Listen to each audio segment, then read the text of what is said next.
માળિયા જૂની મામલતદાર ઓફિસની બાજુમાં વન્ય પ્રાણી દીપડાની માહિતી મળતા અમારા સ્ટાફ દ્વારા ત્યાં રેસ્ક્યુની કામગીરી કરવામાં આવેલ। ત્યાં વન્ય પ્રાણી દીપડાને પકડવા માટે અલગ અલગ 3 પિંજરા મૂકવામાં આવેલ। વન્ય પ્રાણી દીપડો નર જીવ એક જેની અંદાજિત ઉંમર 5 થી 9 વર્ષ છે તે પિંજરામાં આવી જતા તેને આગળની કાર્યવાહી માટે સીમાર એનિમલ કેર સેન્ટર ખાતે લઈ ગયેલ છે।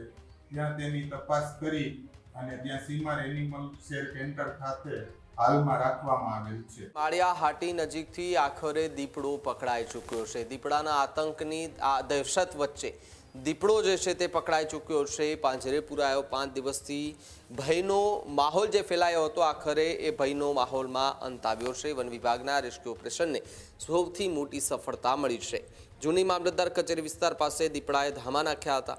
દીપડાના હુમલાથી એક વ્યક્તિ ગંભીર રીતે ઘાયલ થયો હતો, જ્યાં હુમલા બાદ શહેરના અલગ અલગ વિસ્તારોમાં ભયનો માહોલ સર્જાયો હતો। 4-5 પાંજરા ગોઠવી વન વિભાગે હાથ ધર્યું હતું ઓપરેશન।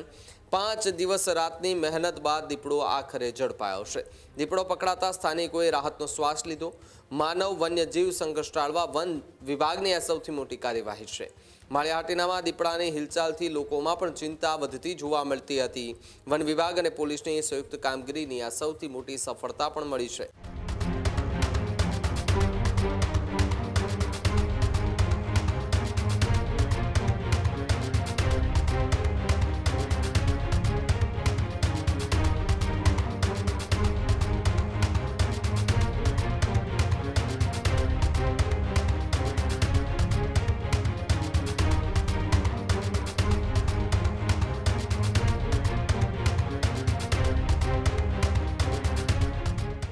માળિયા પોલીસના સહયોગથી પૂર્ણ થયું રેસ્ક્યુ ઓપરેશન।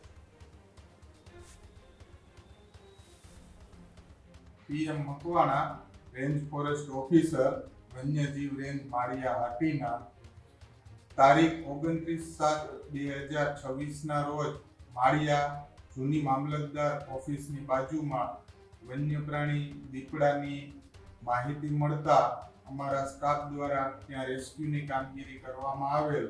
અલગ અલગ ટીમો બનાવી અને દીપડાને રેસ્ક્યુની કામગીરી કરવામાં આવેલ। ત્યારબાદ ત્યાં વન્ય પ્રાણી દીપડાને પકડવા માટે અલગ અલગ 3 પિંજરા મૂકવામાં આવેલ, જેનાથી આજ રોજ વહેલી સવારે 4 વાગ્યાની આસપાસ વન્ય પ્રાણી દીપડો નર જીવ એક જેની અંદાજિત ઉંમર 5 થી 9 વર્ષ છે તે પિંજરામાં આવી જતા તેને આગળની કાર્યવાહી માટે સીમાર એનિમલ કેર સેન્ટર ખાતે લઈ ગયેલ છે।